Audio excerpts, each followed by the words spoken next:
Good evening, friends and family, and thank you for coming to another night with Repair, Restore, and Grow Black Communities behind Black business. And tonight we have another wonderful guest in our midst, Devin Jones. Devin is a ward committeeman for the 18th ward, and Devin is a Republican. And I do have to say, at the beginning of our show, we're not a political organization. We do not support any particular party or candidate, but we do discuss issues that politics have in terms of their impact on our community.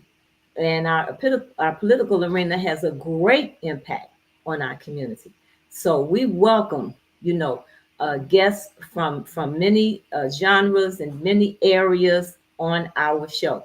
And so, Devin, I want to thank you for taking special time out of your busy schedule because we interview business people and authors, and everybody is busy.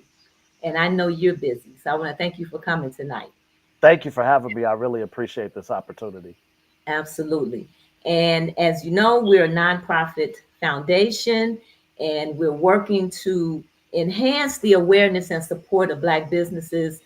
This is one way we felt that we could help the community by trying to raise the consciousness of supporting Black businesses.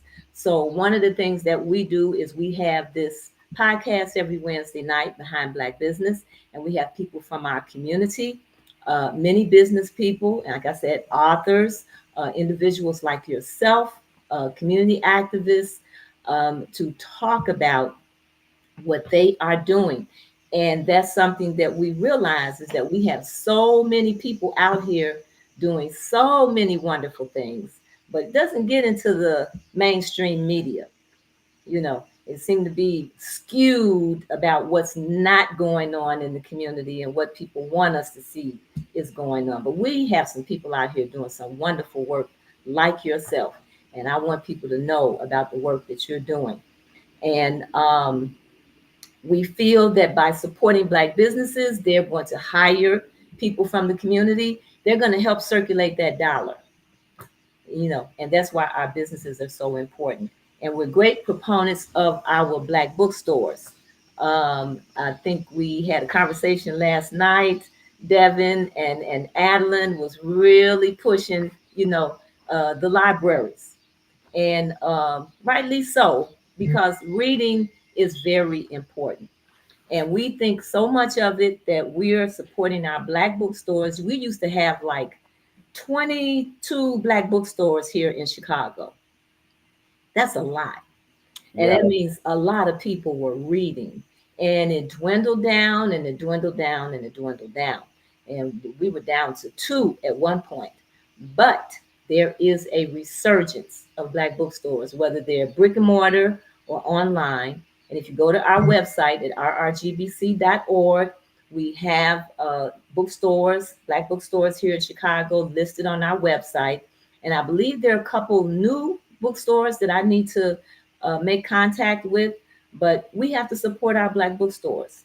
And we go, what we do is we feature a Black bookstore on our website every month, and we select a book from that store. And one of our subscribers has an opportunity to win that book. And all you have to do is go to rrgbc.org, subscribe. If your name is selected, then you will win that book. We pay for the shipping, we pay for the book, and all we ask is that you read it and have a discussion, share the knowledge with other people, and even share the book if you like with other people, because knowledge is power. And that's what Devin is about here tonight, getting knowledge. And our book for this month was Lovable Races, Magical Negroes, White Messiah by David Icker. Now that title speaks to itself. And our winner for this month is Shannon Wilson. So Shannon, we'll be contacting you and getting your contact information. and we're very happy and anxious to get that book shipped out to you.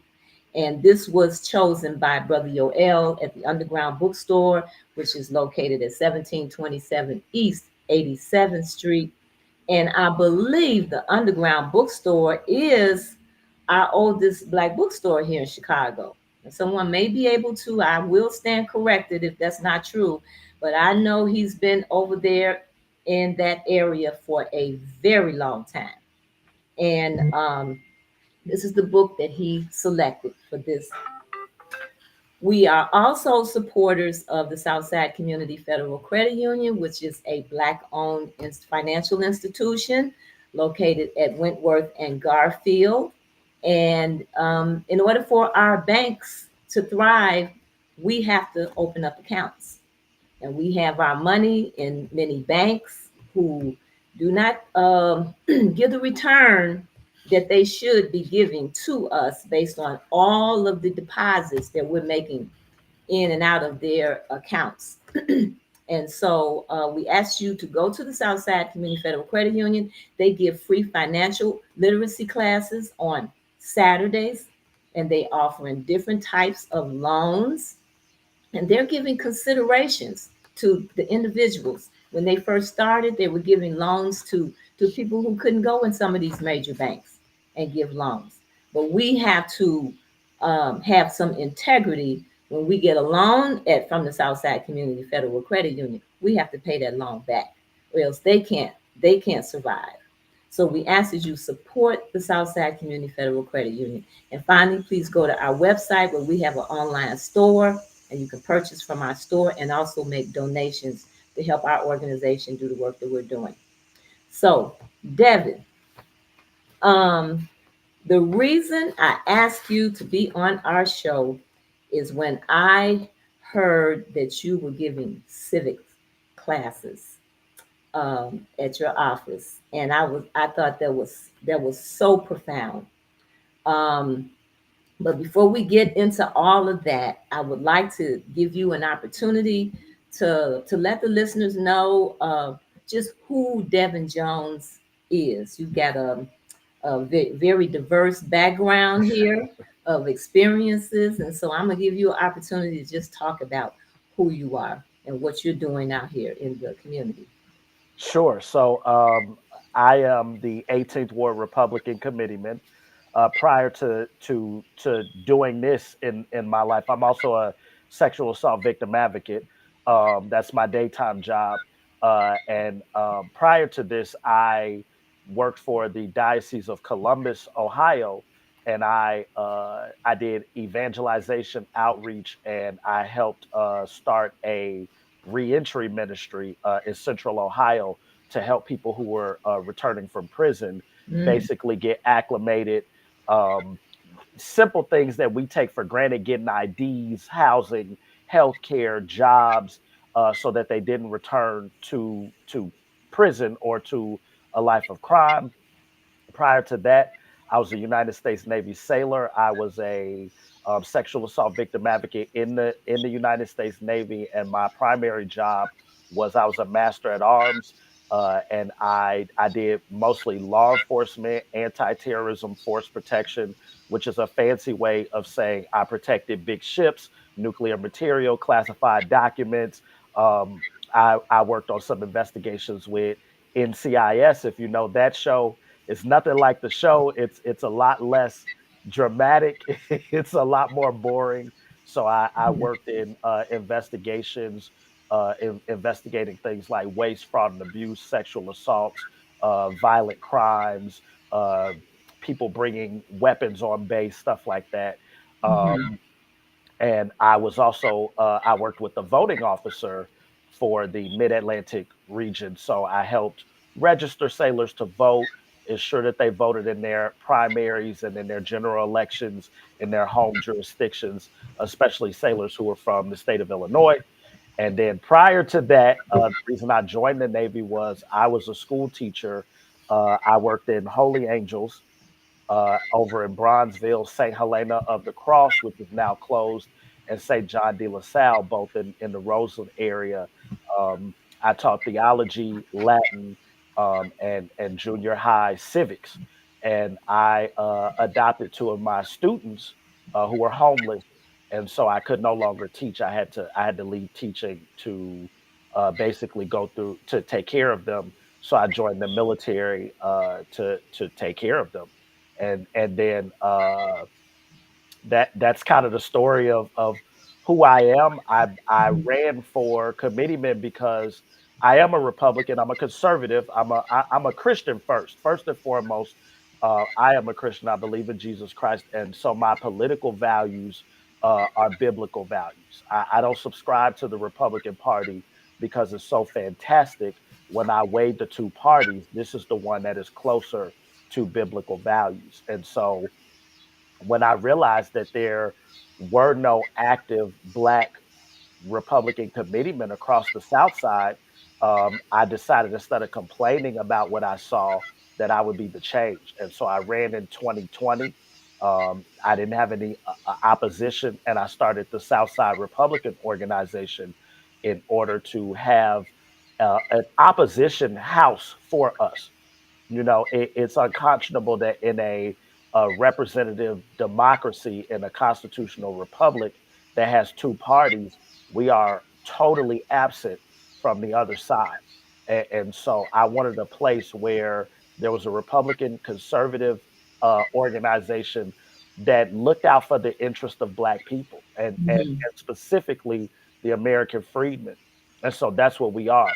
The South Side Republicans is a radical Republican organization, meaning the original term of radical republicanism, which was for the liberation and restoration of Black people. And so that is our primary focus in this organization, is empowering the Black electorate to rise up and to really ensure that the full force of the state and federal constitution are felt in our communities. And that's not happening right now. So, people have knowledge or at least some awareness of the fact that Black people used to be Republican. Yes, yes. What happened there with the shift? A number of things. People talk about a switch. The reality is that first and foremost, the Republican Party went through almost 100-year process called the Lily White movement of removing Black people from leadership. In the 1890s, the head of the Texas Republican Party was a Black man.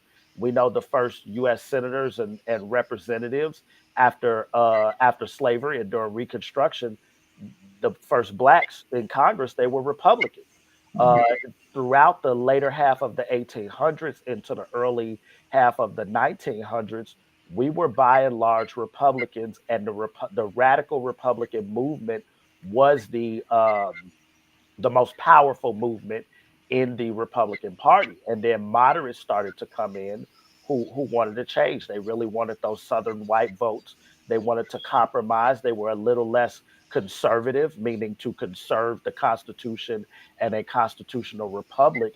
That's what that means. That's why we're called conservatives, because we are conserving a constitutional republic. So we had moderates who were more liberal, if you will, more progressive, if you will, who wanted those Southern white and Northern white votes. And they thought that they could take the Black vote for granted. And the reality is push us out. And they were effective, along with the fact that the Democrat Party started to make inroads and actually go after more liberal, progressive minded Black people with the Harlem Renaissance, so on and so forth, until you got to a point where Black people were only welcomed by Northern Democrats. And so in Mhm. a city like Chicago, you had people like Oscar Dupree who switched from Republican to Democrat. It wasn't an ideological change. It was if I'm going to be involved in civics and politics, there's nowhere else for me to go but to this group. And so unfortunately, we were kind of, I hate to use the word used, because people take that and think that somebody thinks that Black people are ignorant or stupid. I don't believe that at all. But people do use our bodies for their gain, and that's what the Mhm. Democrat Party did while the Republican Party took us for granted. And so the last president to receive a sizable amount of the black vote was Richard Nixon. And after that, we were solidly into the Democrat Party, unfortunately. And um, in my opinion, it has been a downhill trajectory for us ever since, because we see what communities like on the south side and on the west side look like, and they shouldn't look like that, Mhm. especially when we are the people by and large who are in charge now.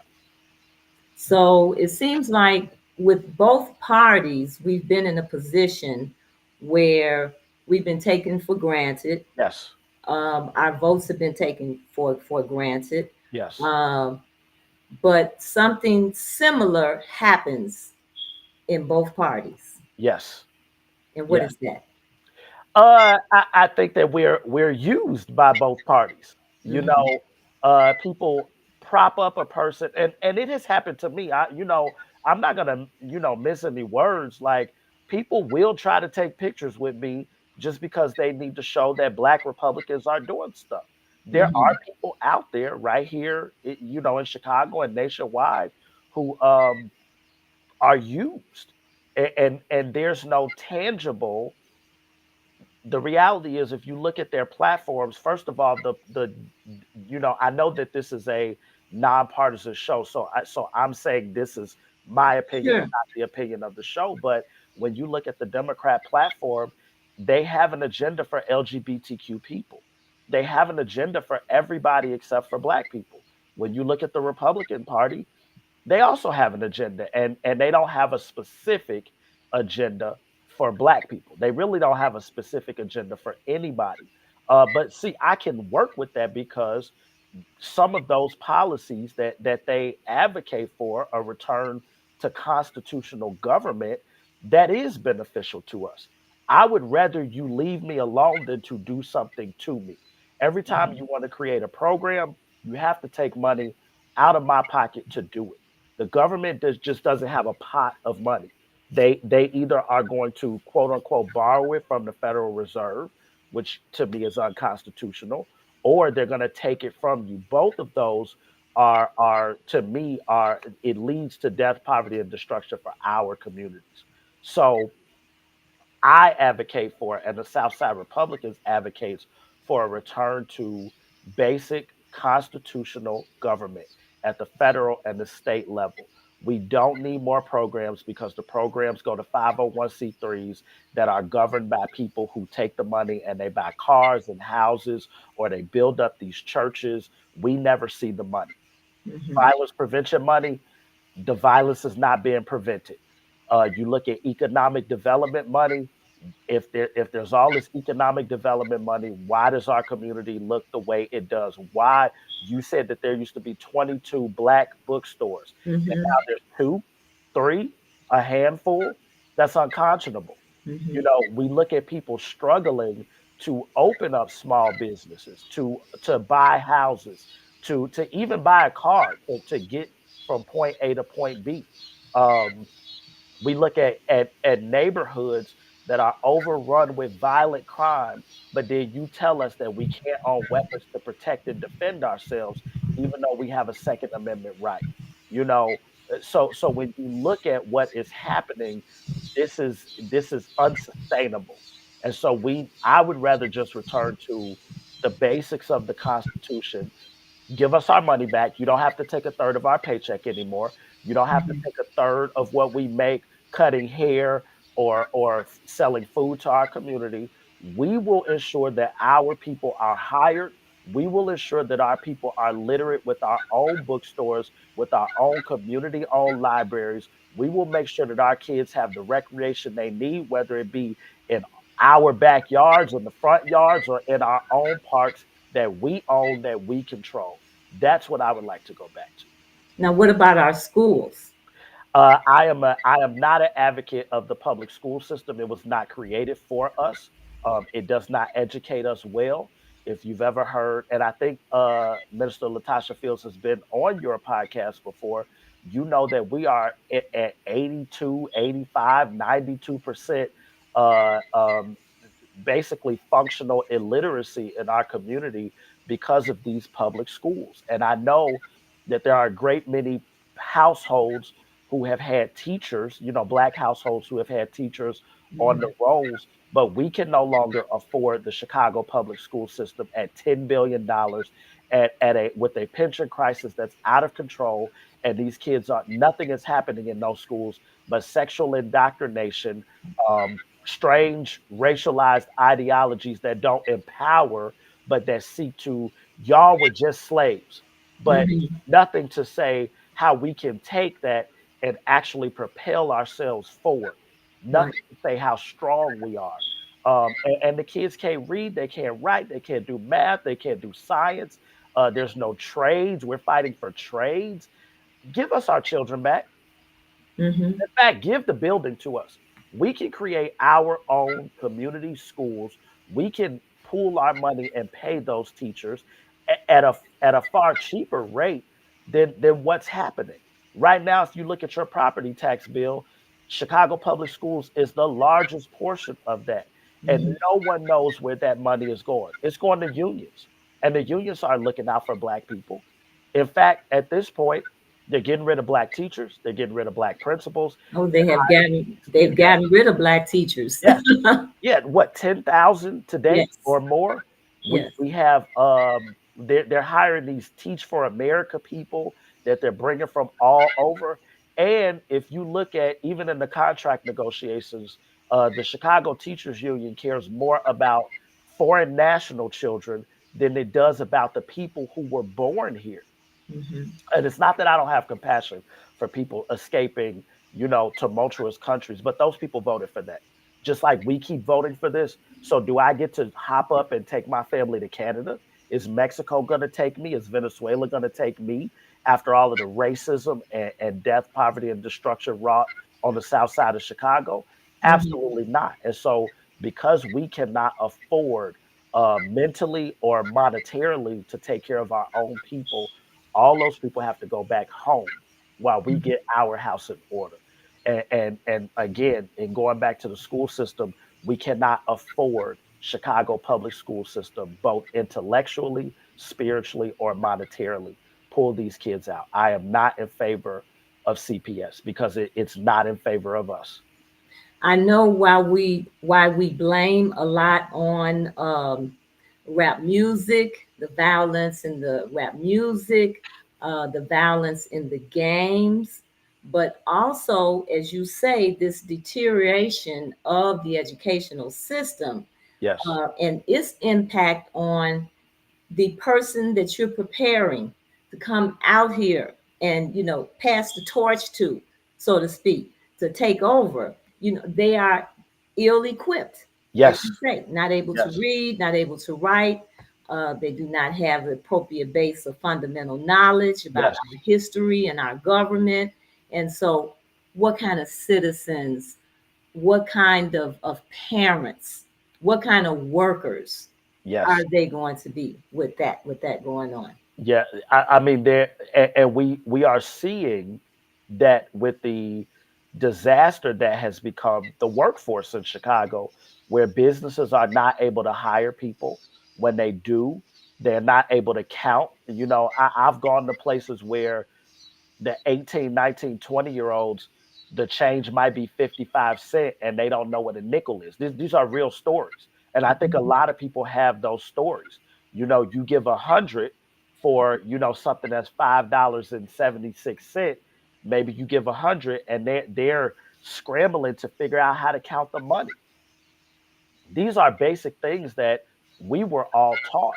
But see, I go back to, my mother took me out of Chicago public schools in 1995. That was the year, I believe, that something like 10,000 Black boys were sent to summer school and different things like that. How I was old one were of those you boys. then? You said what? How old were you then? I was in fifth grade. I was 9, 10 years old, something like that. I was 10. It was 96. So I was 10. And I had a teacher, I'll never forget her name, Miss Dollin. And she told me I had come from the suburbs and it was a diverse school. And so I came to Chicago 80 Charles Carroll School right on 83rd and Francisco.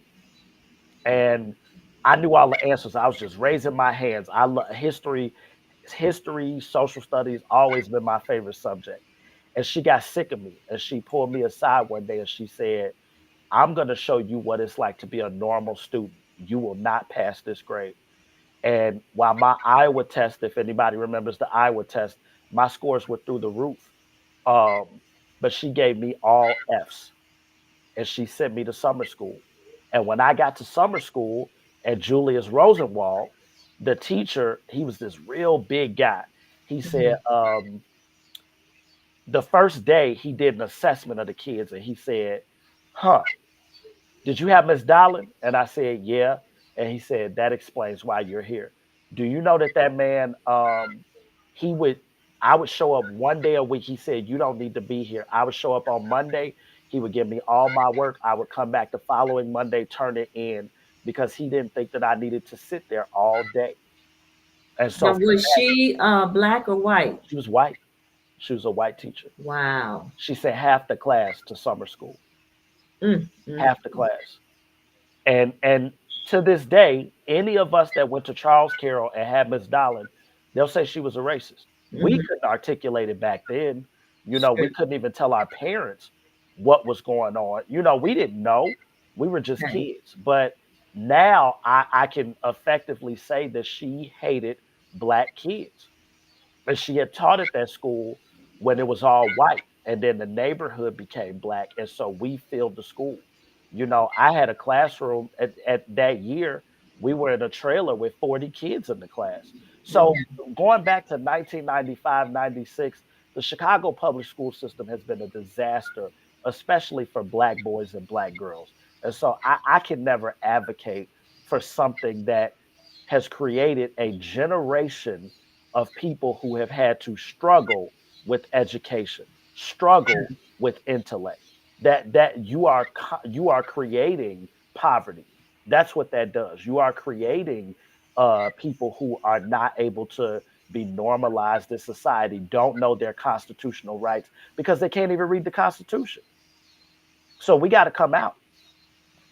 So, what do you propose as something very, very feasible that people could start doing? You I know. I think community schools, Hmm.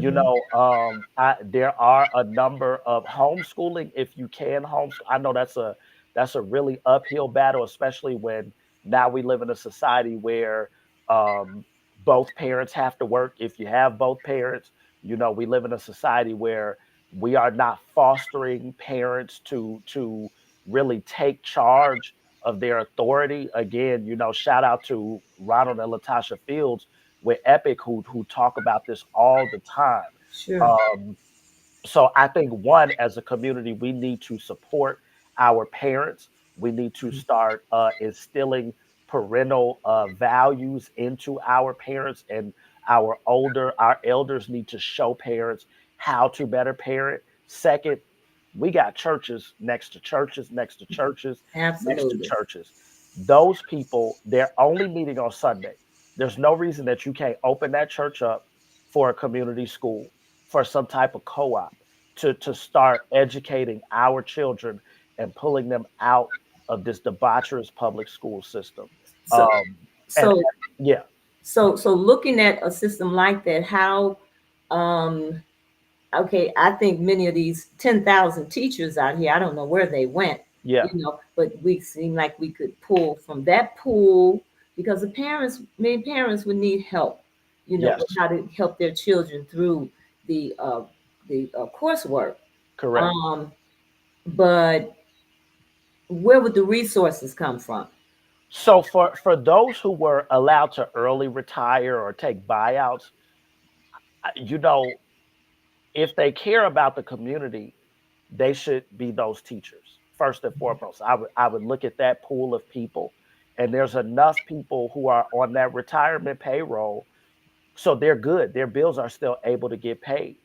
I think another thing is we're going to have to come to some hard truths and hard facts in our community, and we are going to have to start massive. And I know I'm speaking pie in the sky, but we need a massive wave of financial literacy in our community, proper Mm-hmm. budgeting.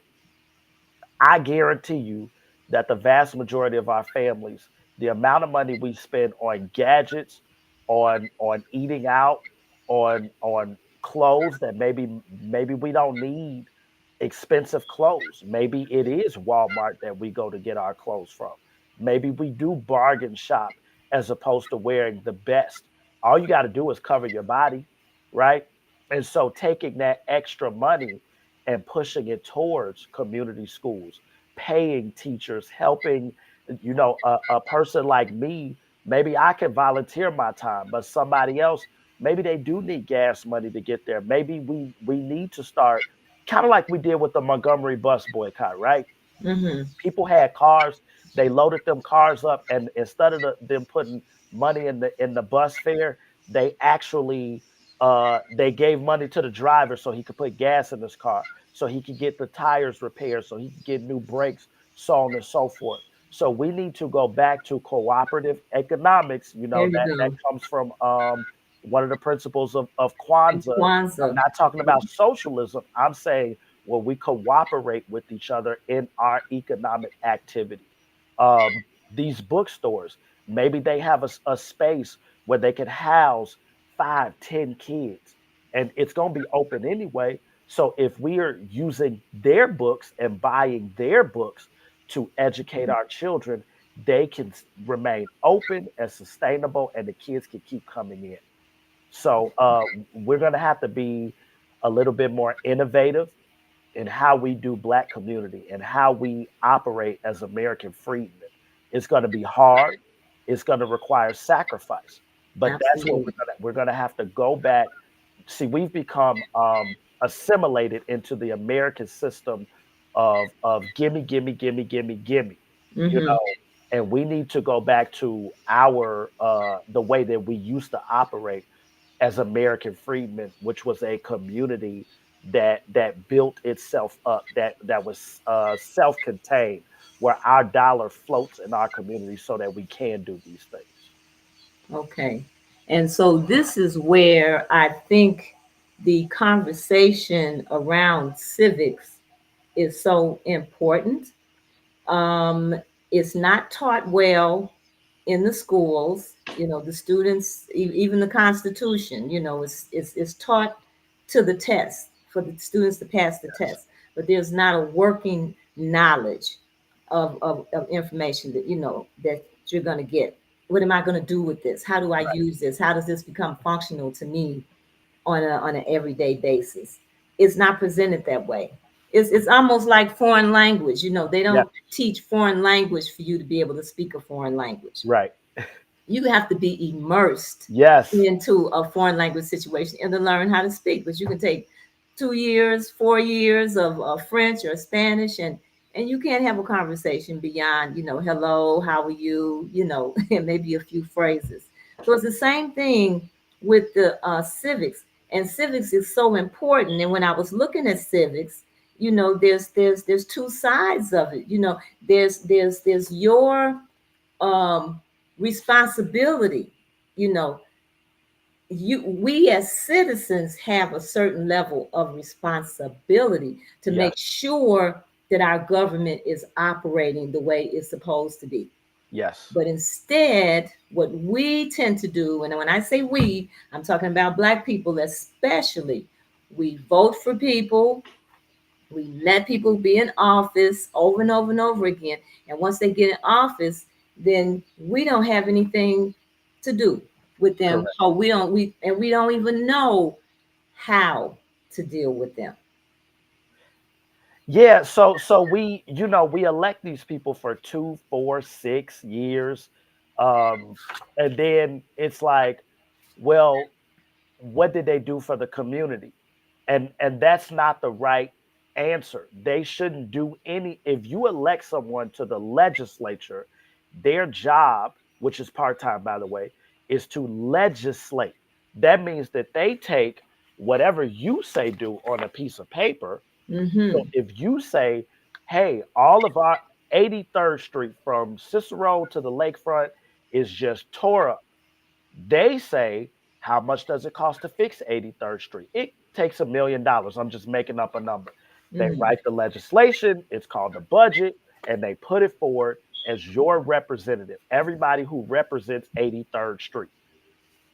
They're not supposed to come back and say, hey, Miss Denise, I got $100,000 grant for you. Well, where'd you get $100,000 grant for? Because according to the Constitution, you're supposed to legislate, not execute. That's where Mhm. your governor or your mayor or the county board president or the president of the United States, for instance, they execute. So after the budget is put through, the executive then says, okay, we have sent out contracts, or we have 100,000 streets and sanitation workers and they pave roads or they do a thing. Your alderman, for instance, should not have a menu item. I Mhm. know it's cool because we get stuff and they throw parties with the menu item, or we got street lights, or they fix my sidewalk. Unacceptable because it's unconstitutional. That's not what he's supposed to do. That's not what she's supposed to do. That's what streets and sanitation. That's what the light department, the roads department, whoever is supposed to do that, and they are up under the mayor. So we have allowed um, these people to buy our votes with our money, which is sick. I mean, Mhm. that's so sinister that they take money out of your home equity, out of your vehicle, out of your business, out of your groceries, out of your clothing, whatever you buy for clothing, out of your internet bill, your light bill, your Oh, gas bill. please. I mean, I could go on and on and on. Mhm. And then they take a portion of that and buy your vote with it. And we let them do it.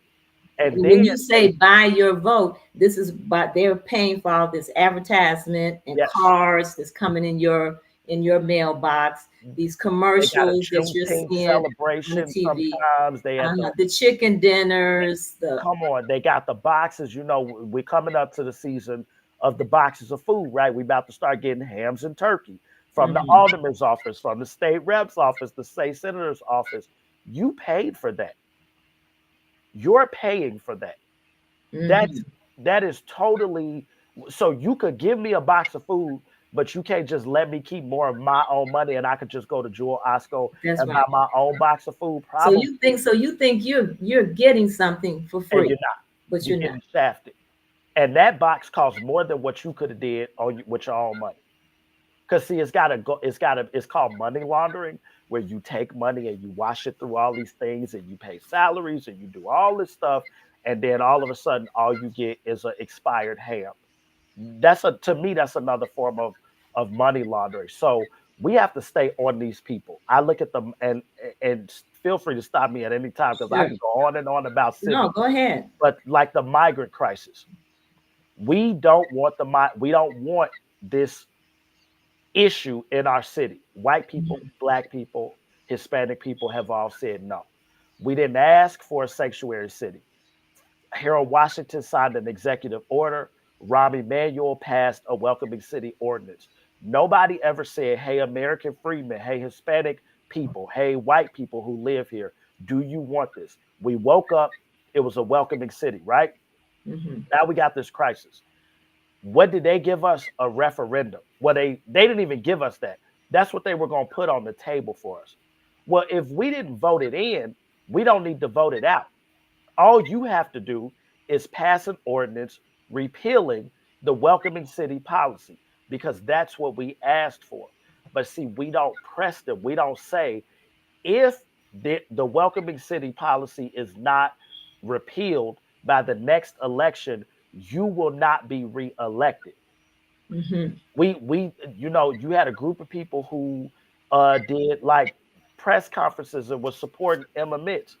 Emma Mitz, she voted for $70 million for illegal immigrants. I'm not doing no press conference because Mayor Johnson flipped the script on her.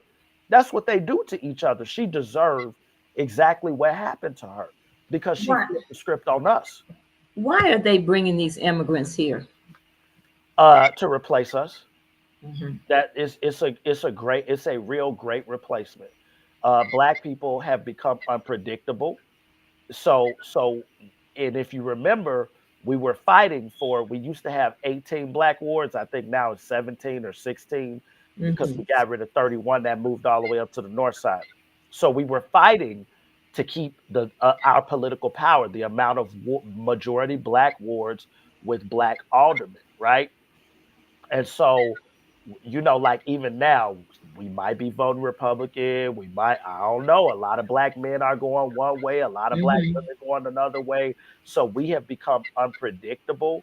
We're getting real uppity. We're sick of not being fully restored.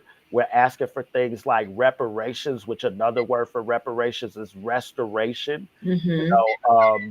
It is what's owed. So they got to figure out what to do with this group of rambunctious people. If We're waking up. we're waking again, because Bigger. we go through these spells of, Mm-hmm. 1866, they came out with a Civil Rights Act. What Right. followed that Civil Rights Act? Mass immigration. We start Mm-hmm. bringing Eastern Europeans, Irish in. 1920, black people start getting a little bit uppity again. Well, Mm-hmm. 1875, we had another Civil Rights Act. Black people start getting uppity after Reconstruction was over. What they do, they flooded the country with immigrants. 1920s through right before the World War II. Black people start getting uppity, start becoming upwardly mobile. We had the Harlem Renaissance. We thought we were jazzy and snazzy and educated with Mm-hmm. the HBCUs. We got to do something with these people, flood the country. So every time our percentage of the population and our political power diminishes and diminishes and diminishes. 1965, you got Malcolm X, Martin Luther King, the civil rights movement. Black people Absolutely. are moving and shaking again. That's right. What do we get? A 1965 immigration bill that completely obliterates black women who were nurses Mm-hmm. for Filipinos and Southeast Asians. We start importing all these new immigrants in to get rid of black people who were being upwardly mobile. And we were beginning, and we lost our businesses in our Yes, communities. yes. So that has always been the ploy. The 80s, again, black people were sick of what was happening in the 80s. The drug epidemic. Again, we weren't seeing economic development. Who got amnesty in the 80s? I was a little kid. But we know the same group that's coming now got amnesty in the 80s the first time. And so now here we are again with another migrant crisis of people who have a socialist, government minded mentality Mm-hmm. who can be trained to hate black people. It's very easy. It's very easy to do. So those people who are coming up here, they are indoctrinated with a racial bias towards freedmen. Mm-hmm. It's not towards black people, it's towards freedmen. Because the Africans come over here and they don't like us. The Jamaicans come over here and they don't like us. That's The right. Haitians come over here. The people from Bahamas, Belize, name a black country, they also come over here and don't like us. Indians, some of whom look just like us, don't like us, Mm-hmm. right? So that is But mass migration. interestingly, Yeah. they all use the black card when they Yes. can to Yes. get Yeah. resources and to elevate It's themselves. people of color, right? Right. Because people of color originally, legally, was for American freedmen. We were Mm-hmm. called colored people. We're the Right. only colored people. We're the That's what only my grandmother Negroes. used to call Yes, black people, colored people. yes. Mm-hmm. Now we got this BIPOC term, Black, Indigenous, people of color. So, and which includes gay people, Mm-hmm. LGBTQ. So now to the Black struggle, the freedmen struggle for really just normalization under the Constitution. Everybody gets subsumed in it and they benefit off of it, except for us. Right. Right. And they do it right in our face, Yes. and we go along with it. Yeah. You Because know. because we at our state reps Juneteenth celebration, electric sliding ourselves into destruction. Mm-hmm. Somebody got us a bouncy house and we cool with it. I don't want a bouncy house. You know what? I'll pop a hole in that bouncy house. Like, give us our money back. We can afford our own stuff. We are a hundred, multiple $100 billion GDP. I think we're in the Right. trillions at this point. If you lower taxes and let us keep more of what we have, if you release the vacant lots in our communities to us, Mm-hmm. if you give us the school buildings, because we'll educate our own kids. We just need the building. We need a space. And if you don't want to give us the space, just stop taxing us as much as you are. If you let us keep more of what we earn, if you give us back the land in our community, we will take it from there. We do it every single time. So, getting back to your civics Yes. classes, we have these different terms that people use interchangeably, and I think a lot of it is because the average person does not know. But we have ordinances, we Yes. have bills, we have legislations, we have laws, we have executive orders. Yes. It's like Black people really don't know how to go at this. Yes. you know so let's just say we wanted to start to, because our children are very important. That's Correct. our future. Correct. And every culture looks at their future, 10, 20, 30, 40, 50, 100 years down the road. So our children are our future. So let's say we wanted to begin to start working with our children, uh, using civics, understanding how the laws and the Constitution works. Where should we start? So right now, and again, I keep saying Latasha Fields because she knows a little bit more about this than I do, a lot more about this than I do. But as the law states right now, you in Illinois, you are free to, as it relates to homeschooling and community schools, you can open up your own schools. It's very easy. This is one of the friendliest states for independent and private schools and a homeschool. So, like, if you have your child and you're homeschooling them, that is considered a private school, just like St. Lawrence, Leo, Hales Franciscan when it was open. A Holy Angels. It's on par with that. So you can already do that. You just won't get state funding, and you don't want state funding because of the sexualization and weird ideologies that they try to put out in that. Um, Mhm. as it relates to the city council. So I'll just go through some of this stuff and maybe this will help people. Citizens, residents of Chicago can propose legislation to city council. And I talked about that last night. There is a way to do this. We in the Southside Republicans have drafted an ordinance to repeal the sanctuary city policy. We're just looking for signatures. I could propose it myself, but I want to get at least 100 or 200 signatures from every ward in the city, not per ward, but total, at least 2 to 3 signatures from every ward in the city so that we can show force that every ward is not on board with this. I wrote the ordinance. It is formatted the correct way.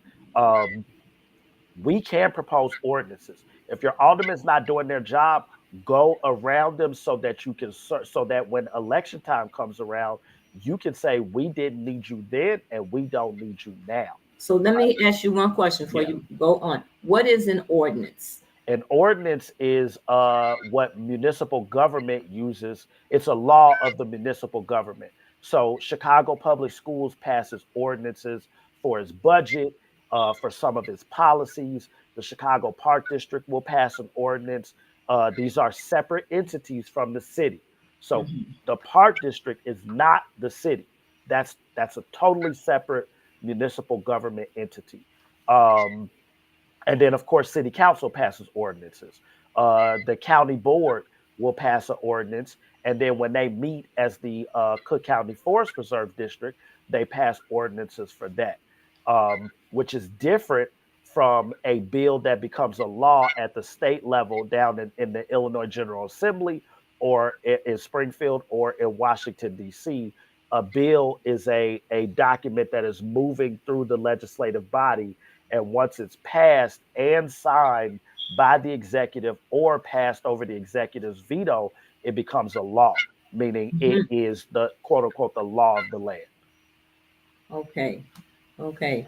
So people, can start talking to some of these churches, Yes. and they can begin to start to have classes for our students. Yes. You know, If you have a basement, open your basement up. open up a basement. Yeah. Uh-huh. But And the churches really should be, and again, Latasha Fields has sent out letters to I think 50 churches at this point mhm. to really see if they are open to this type of renaissance in education. And of course, I stand firmly behind that. But that's the type of movement we should be on. And to be honest, if a church is not willing to open their doors, why are you frequenting that church? Why tie That's to them? right. Because they're not doing the community work.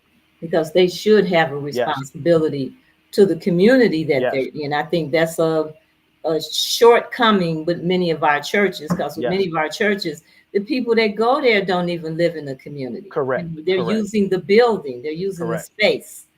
And And it doesn't take a lot to do this type of education. You can use the Bible to teach a child how to read. You can use the Constitution to teach a child different types of literary, ways of writing. You can use what you already, even the Bible, that is a literary work. Yes, it's our faith, but it teaches you different kinds of writing. It has legal writing in it. It has stories and allegories and different things like that. So it doesn't take, an expensive $100 curriculum to do this.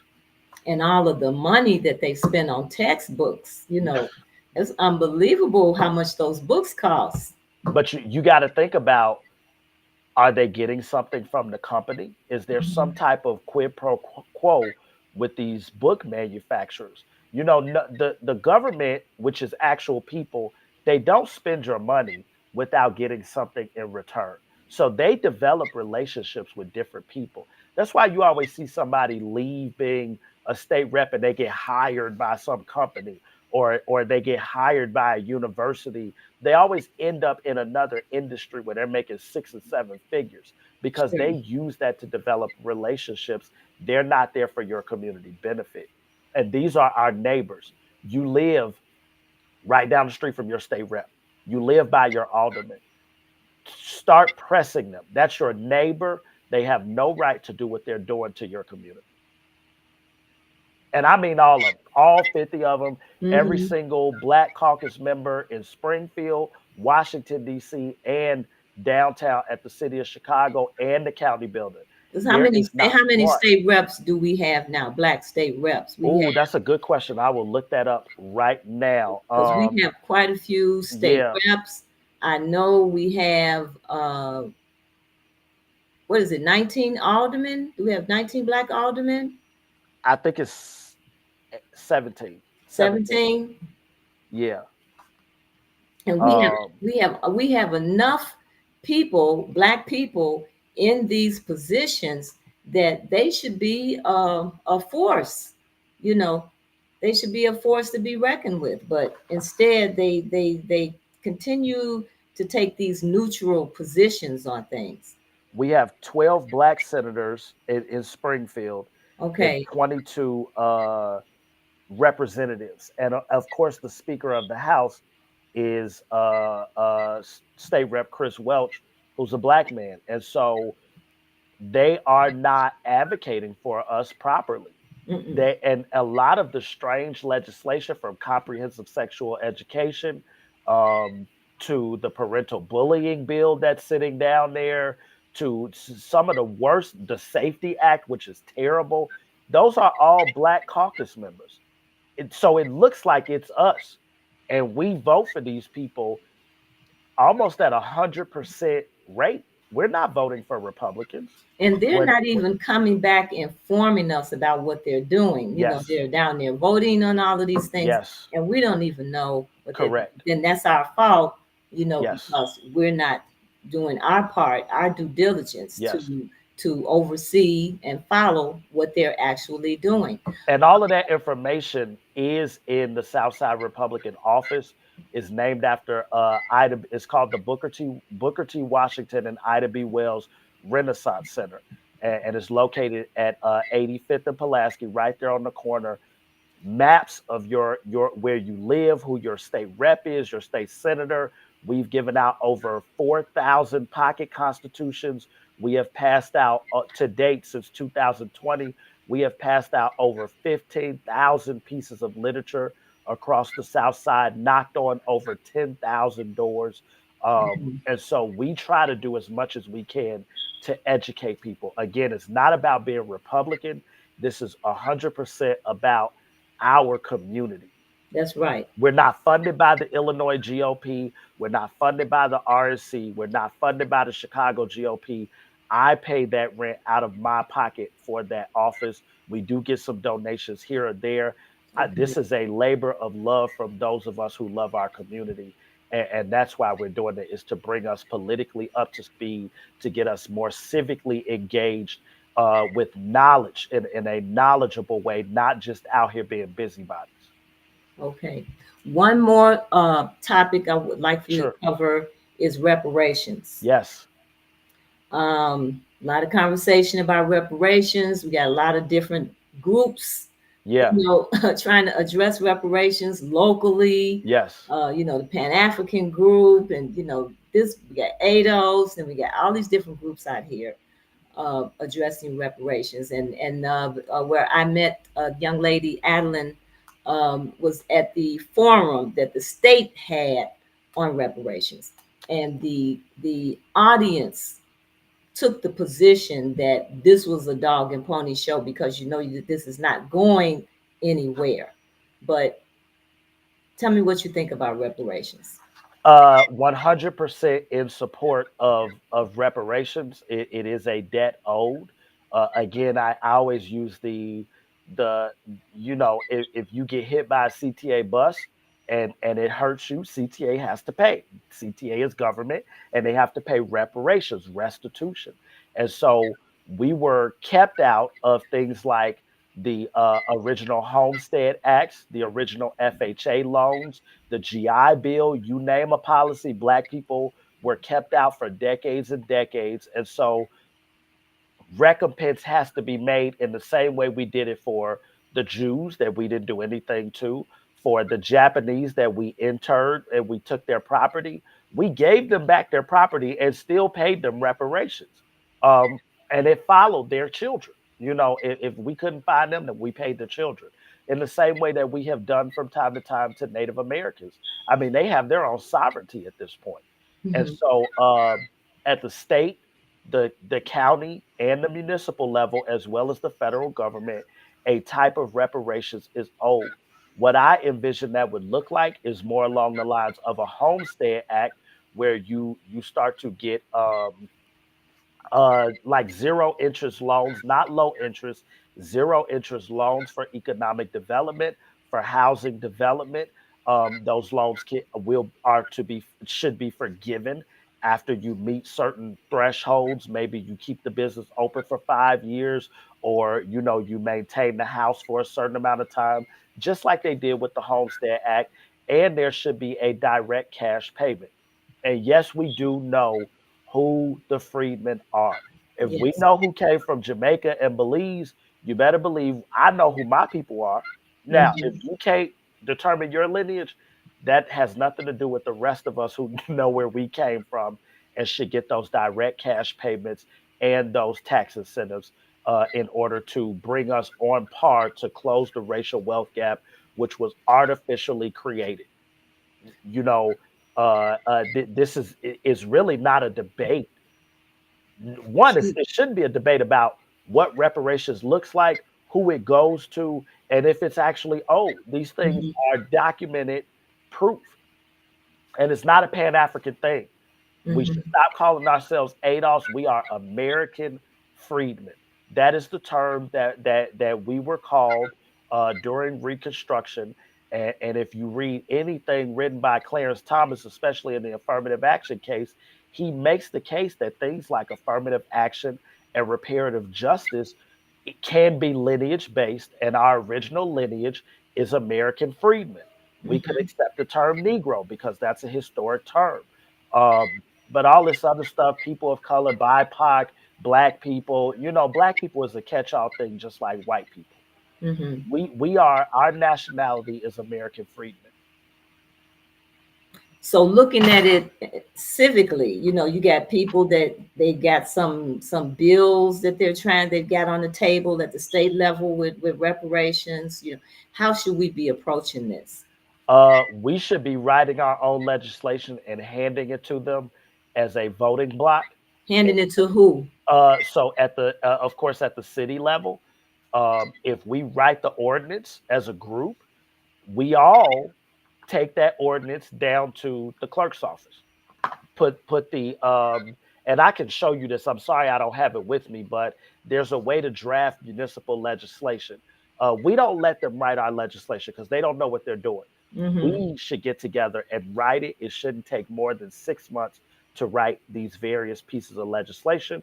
All we're doing is coming to a monetary amount that suits us as a community. So for the city, we're taking it to the clerk's office. With whatever committee we deem should be paying this. For the county, we would have to give it to our county commissioners because we cannot propose legislation there. For the state, we would give it to our state rep, state senator, something like that. And for federal, we would give it to like Jonathan Jackson in the first district, Danny Davis in the seventh, or Tammy Duckworth or Dick Durbin, somebody like that.